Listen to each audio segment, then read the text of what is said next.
বাংলা নববর্ষ পহেলা বৈশাখ চালু করেছিলেন আকবর। বাংলা সনের প্রবর্তক কে? সম্রাট আকবর। আকবর দিল্লির সিংহাসনে বসার সময় তার বয়স ছিল ১৩ বছর। কোন যুদ্ধে আকবর দিল্লি জয় করেন? পানিপথের দ্বিতীয় যুদ্ধ। পানিপথের দ্বিতীয় যুদ্ধ কোন সালে সংঘটিত হয়? ১৫৫৬। কোন সনে সম্রাট আকবর বাংলার শাসনভার গ্রহণ করেন? ১৫৭৬। দ্বীন ইলাহি প্রবর্তন করেন সম্রাট আকবর। টোডর মেলের নাম কোন সংস্কারের সঙ্গে জড়িত? রাজস্ব। টোডরমল কে? আকবরের অর্থমন্ত্রী। এদেশের সরকারি কাজে ফার্সি ভাষা চালু করেন কে? সম্রাট Jahangir. Ain-i-Akbari is written by Abul Fazl. কোন মুঘল সম্রাট জিজিয়া কর রহিত করেন? আকবর।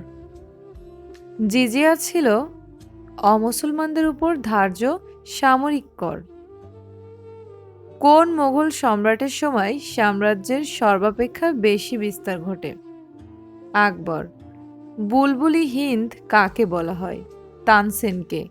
ময়ূর সিংহাসনের নির্মাতা শাহজাহান। ভারতের যে সম্রাটকে আলমগীর বলা হতো? আওরঙ্গজেব। শাহজাহানের কন্যা জাহানারা কোন ভ্রাতাকে সমর্থন করেছিল? দারা। নাদির শাহ ভারত আক্রমণ করেছিলেন কোন সালে? ১৭৩৯ সালে। যে বিদেশি রাজা ভারতের কোহিনূর, মণি ও ময়ূর সিংহাসন লুট করে? নাদির শাহ। তৃতীয় পানিপথের যুদ্ধে কে কাকে পরাজিত করে?